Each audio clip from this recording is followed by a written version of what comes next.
आज की कमेटी ने इस बात का फैसला किया है कि जो भी अरकान असम्बली हैं उनको भी फ़ंड जारी किए जाएंगे और साथ जो रनर अप जो दूसरे नंबर पर पीपल्स पार्टी के उम्मीदवार आए थे उनको भी जो तरक्याती काम फ़ंड जो है वो जारी किए जाएंगे। जिन्होंने पीपल्स पार्टी की टिकट पे इलेक्शन नहीं लड़ा उनको फ़ंड ना भी दिए जाए, तो इसमें जो है किसी हद तक जो है दोनों जमातों के दरमियान में इत्तफाक हो गया है। दोनों जमातों के दरमियान ये चीज़ तय हो गई थी कि जिनको असिस्टेंट एडवोकेट जनरल लगाना है और कहाँ पे एडवोकेट जनरल लगाना है, उस वाले जो नोटिफिकेशन पेंडिंग थे उनको भी जो है 12 जो है अप्रैल से पहले कि नोटिफिकेशन किया जाएगा। मैं हूं अफजाल तालिब और आप देख रहे हैं एक्सप्रेस डिजिटल। फेडरल गवर्नमेंट और पंजाब गवर्नमेंट को बने 1 साल का से ज़्यादा का अरसा गुजर गया। इस हवाले से पीपल्स पार्टी और मुस्लिम नून के दरमियान पावर शेयरिंग फार्मूले के हवाले से इख्तलाफात का सिलसिला जारी रहा, लेकिन आज जो है यहाँ होने वाली गवर्नर हाउस में मीटिंग जो है उसमें ब्रेक थ्रू हुआ है। मुतअद्दिद जो है मुतालबात तस्लीम कर लिए गए हैं। इसके अलावा जो है बाकी जो मुतालबात के हवाले से एक 4 रुकनी कमेटी बना दी गई है, जिसमें 2 अरकान पीपल्स पार्टी के और 2 अरकान मुस्लिम लीग नून के होंगे, जिसमें सीनियर सूबाई वज़ीर मरीम औरंगज़ेब के साथ स्पीकर सूबाई असम्बली मलक अहमद जो है मेंबर हैं, जबकि पीपल्स पार्टी की तरफ से अली हैदर गिलानी जो पार्लिमानी लीडर हैं पंजाब असम्बली में, उनके साथ हसन मुर्तज़ा होंगे।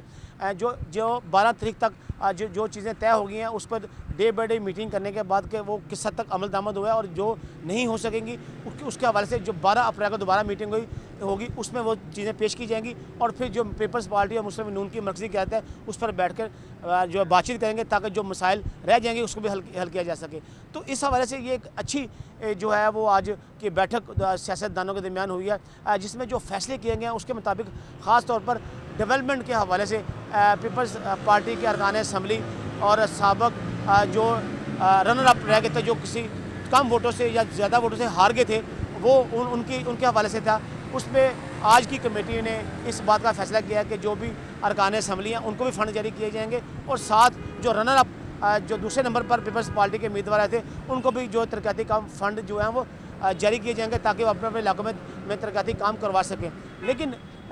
जो ज़राए के मुताबिक बात ये हुई है उसमें मुस्लिम नून की तरफ से भी ये इतराज़ उठाया गया कि जो पीपल्स पार्टी की टिकट पे जिसने इलेक्शन नहीं लड़ा उनके हलकों में जो फ़ंड के हवाले से पीपल्स पार्टी ने जो लिस्ट दी है उस पर उन्हें इतराज़ है कि उन्हें शामिल ना किया जाए ताकि उन्हीं लोगों को फ़ंड मिले जो पीपल्स पार्टी के सीटों पे इलेक्शन लड़ चुके हैं और जो अरकान असम्बली हैं। तो इस हवाले से पीपल्स पार्टी ने भी उनके इस मुतालबे को किसी हद तक तस्लीम कर लिया है कि ठीक है, और कि वो जिन्होंने पीपल्स पार्टी की टिकट पर इलेक्शन नहीं लड़ा उनको फ़ंड ना भी दिए जाए। तो इसमें जो है किसी हद तक जो है दोनों जमातों के दरमियान में इत्तफाक हो गया है। इसी तरीके से अगर हम बात करें आइनी ओहदों के हवाले से, तो आइनी ओहदों के हवाले से पीपल्स पार्टी का यह स्टांस है कि उसकी पार्टी को पंजाब के डिफरेंट एरियाज़ में जो है एडिशनल एडवोकेट जनरल के ओहदे के हवाले से भी तैनाती का सिलसिला जो है पेंडिंग चल रहा है। इस हवाले से जो चीज़ें तय हुई हैं उसके मुताबिक कि बाज़ जगह पे जो गुज़श्ता मीटिंग उसमें चीज़ें तय हो गई थी कि नोटिफिकेशन होना बाकी था, लेकिन नोटिफिकेशन आज तक नहीं हो सका। तो इस हवाले से भी उन्होंने कहा कि चूँकि 12 अप्रैल से पहले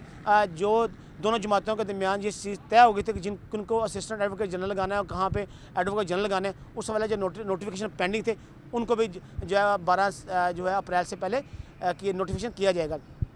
इसी तरीके से हम अगर बात करें दिगर अज़ला में जहाँ पे पीपल्स पार्टी की अक्सरियत है, वहाँ पर डेवलपमेंट जो एजेंसी हैं, जो अदारे हैं, वहाँ पे उनको चेयरमैन, वाइस चेयरमैन और मेम्बरान के हवाले से भी जो अभी तक जो चीज़ तय पाई है आज वो ये है कि जिन अज़ला में पीपल्स पार्टी की अक्सरियत है वहाँ पे चेयरमैन और वाइस चेयरमैन के साथ उनको अहदे दिए जाएंगे, जबकि जहाँ पे वो अक़लियत में हैं वहाँ उनके मेम्बरान, वहाँ उनके अरकान असम्बली को या पार्टी अहदेदारों को बतौर मेंबर जो है इस हवाले से तैनाती की जाएगी या लगाया जाएगा। तो इस हवाले से भी ये कोई ब्रेक थ्रू हुआ है। इसी तरीके से बाकी जो दीगर मुतालबात हैं उस हवाले से भी अभी डिस्कशन का सिलसिला जारी है। लेकिन एक बात जो दोनों जमातों ने इस बात को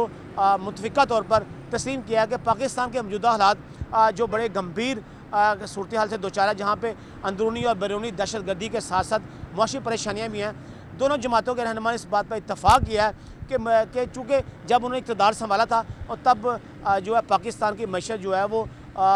दिवालिया होने के सर पर थी, लेकिन अभी चूँकि दोनों जमातों की जानब से जो इकदाम किए गए उसके बेहतर नताइज सामने आना शुरू हो गए हैं। महंगाई में भी कमी आना शुरू हो गई है और दूसरी जो पाकिस्तान दिवालिया होने जा रहा था उसमें भी जो है वो बेहतरी आई है। तो इसका क्रेडिट जो है तमाम कोलिशन गवर्नमेंट के को जाता है कि जिनकी वजह से आज मुल्की हालात मुआशी हालात बेहतर की तरफ जा रहे हैं। अब उनका दोनों जमातों ने इस बात पर इत्तफाक़ किया कि पाकिस्तान के मुफाद के लिए हमें जो है छोटे छोटे मसाइल के बजाय मुश्तरका तौर पर जो है मिलकर चलना है, ताकि पाकिस्तान ना सिर्फ मुआशी तौर पर बहाल हो बल्कि जो सियासी अदम इस्तेकाम है उसमें बेहतरी आई और पाकिस्तान की जोग्राफियाई हदूदों का तहफ़्फ़ुज़ भी बेहतर अंदाज में हो सके। तो ये एक खुशाइन इकदाम हुआ कि दोनों जमातें इस बात में मुतफ़िक़ हैं और बाकी जो दीगर सियासी गोल्स हैं इस हवाले से हर पार्टी अपने अपने गोल अचीव करना चाहती है, उस हवाले से मुज़ाकरा का सिलसिला जारी रहेगा। अब 12 अप्रैल तक जो मसाइल जो जिन चीज़ों पर जो फाइनल चीज़ें हो चुकी हैं उस पर जो अमल दरामद के हवाले से देखा जाएगा और वो चीज़ें 12 अप्रैल से पहले हो जाएंगी और जो चीज़ें 12 अप्रैल तक नहीं हो पाएंगी वो दोबारा गवर्नर हाउस में किसी हवाले से मीटिंग होगी जिसमें तमाम चीज़ों का जो है बाकी जो पेंडिंग रहने वाली चीज़ों पर बातचीत हो जाएगी और वो भी मसाइल हल हो जाएंगे। यूँ पीपल्स पार्टी और मुस्लिम यूनियन के दरमियान जो पावर शेयरिंग के हवाले से इख्तलाफात का सिलसिला जारी था वो ख़त्म होने की उम्मीद की जा रही है। अब देखते हैं कि 12 अप्रैल से पहले जिन मसाइल का के हल के लिए इत्तफाक़ हो गया वो हो जाते हैं और जो मसाइल रह जाते हैं वो 12 अप्रैल को किस हद तक मुकम्मल हो जाते हैं ये अब आने वाले 12 तारीख को ही फैसला किया जा सकेगा।